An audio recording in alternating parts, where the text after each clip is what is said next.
Who is advising establishment Democrats? Who the fuck are they listening to besides the ultra-rich, besides the same octogenarian Clinton-esque Democrats like James Carville, who, remember what he said at the beginning of Trump's regime? He said it wouldn't last 30 days and Democrats didn't have to do anything but sit on their hands and watch Trump burn himself down. Why is anybody in the Democratic Party listening to crusty old white dudes sitting on a mountain of cash who are playing the political games of 30 years ago? Why is anybody listening to them?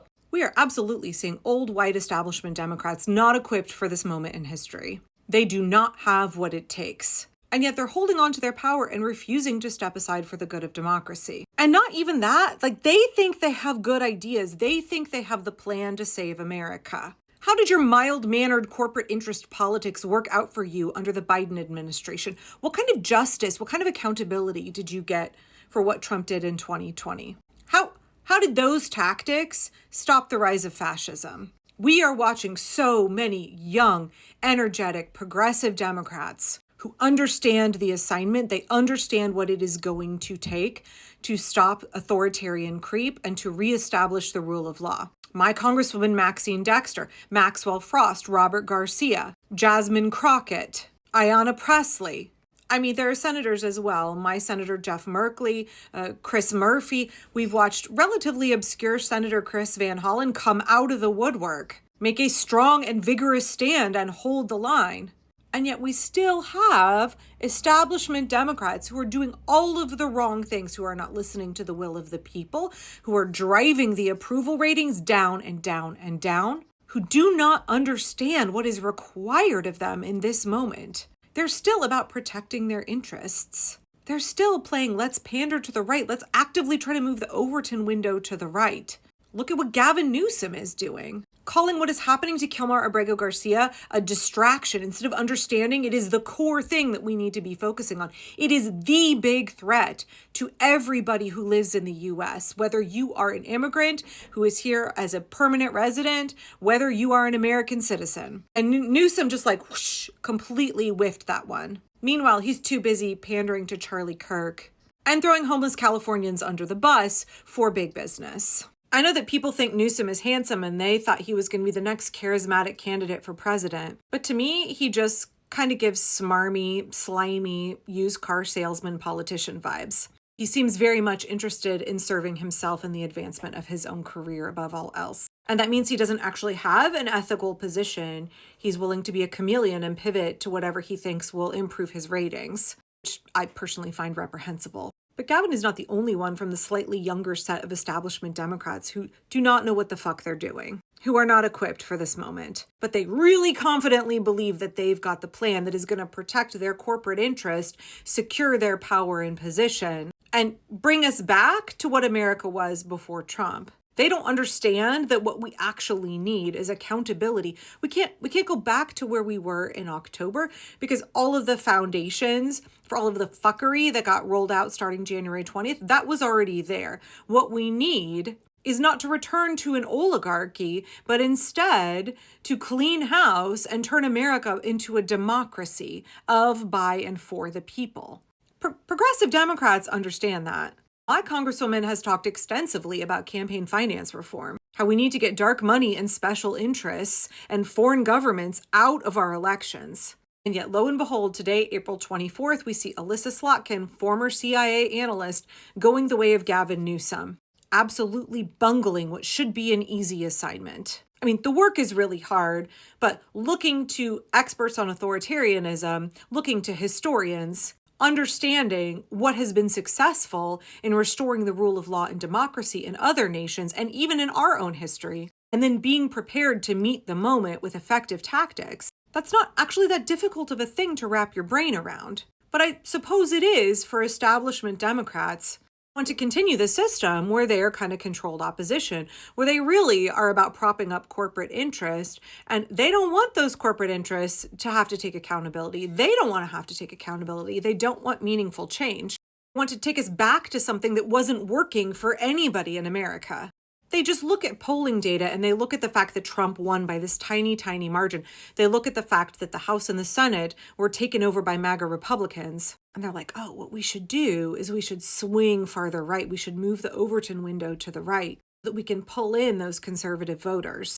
Not understanding that the reason that those people went for Trump so hard is because of their resentment of the establishment. They really thought that Trump was going to care about working class people. Every working class person understands that we are getting royally fucked in the US. Some of us realize it's the billionaires that are doing it. And some people listen to Donald Trump and they blame immigrants, trans people, college students here on visas. So it's really disappointing to see Alyssa Slotkin today saying she is going to start road testing what she calls a war plan to contain and defeat Donald Trump. Okay, to be fair, initially that sounds like great. I'm glad you are realizing that this is serious work now. Except, are you, Alyssa? Do you understand the assignment? Politico said today of what Slotkin is doing. In the first of a series of speeches about the Democratic Party's path out of the wilderness, the Michigan senator said she will span everything from strategy to tactics to tone, acknowledging public perception of the party as, quote, weak and woke needs to change. Okay, big red flag if you're using woke in that way in 2025. Alyssa, you've really got some hello fellow kids energy going on. It's not, Oh, look, Slotkin's focus group told her that it was embarrassing when the Democrats made that PSA where they all said the F word, but then they bleeped it out because she said she's urging Democrats to, quote, fucking retake the flag, with appeals to voters' sense of patriotism, to adopt the goddamn alpha energy of Detroit Lions coach Dan Campbell, and to embrace airing out of potential 2028 presidential candidates in a broadly contested primary. I don't have any problem with going ahead and talking about the 2028 primary. Trump saturated our cultural consciousness with a literal 4 years long campaign for president. Meanwhile, Kamala Harris got just a handful of days to run a campaign that the Biden administration should have been prepping her for 2 years, putting her out to the public for 2 years. But Biden wouldn't let go of his chance to run for a second term, even though he said he'd only be a one-term president. But this is real cringe. Fucking retake the flag. Now, I am a big fan of us reclaiming patriotic imagery, right? I have a shirt with Lady Liberty on it. The American flag, it is our flag. It doesn't belong to the fascists. I don't really do sports ball, but we need to have goddamn alpha energy of Detroit Lions coach Dan Campbell. To her credit, Slotkin did say, I don't understand how to rally us into a coherent approach if we aren't on the same page on where we're going. The Democrats clearly are not on the same page. Not about where we're going. Some of y'all want to go back to where we were before. And some of y'all want a progressive America that actually works for the working class and not for the billionaires. That actually has campaign finance reform. That actually uses our taxes to serve the needs of the people, to improve our quality of life in our society, instead of just enriching the billionaires. But those of you that want to go back to what we had before, are you really that different than Trump? You're just a milder version of fucking over all of the working class for corporate interests, for the super rich. I guarantee you that voters do not want Trump light. They do not want a pro-corporate interest, pro-oligarchy Democratic Party. Again, maybe I'm too hard on Slotkin, but that's because I know her voting record. She did say if you want to counter something you see as a problem, you have to have a plan, or what else are you doing? Very true, the Democratic establishment has not had a plan up until this time. I don't know what the fuck Ken Martin has been doing other than posting on Blue Sky asking me to give money. I certainly don't know what Chuck Schumer is doing and Hakeem Jeffries. Have they suspended their book tours? Have they stopped punishing progressive members of the Democratic Party? You know, the folks who are getting all of the small dollar donations from regular Americans. Slotkin acknowledges the long odds of Democrats retaking the Senate. She said, my definition of success includes free and fair elections in 2026. Not going to happen if y'all don't filibuster the SAVE Act, Alyssa. She said, retaking the House and defending the seats we have in the Senate. In a best case scenario, they would gain 1 or 2 seats in the Senate. Urged Democrats to start thinking about the presidential race early, getting people out in circulation, a broad group of people. She keeps saying that Democrats need to beat the weak and woke rap, and they need to use no bullshit language. At least she's willing to fight. She said, I come from a national security background where there's no end to fighting unless you're dead.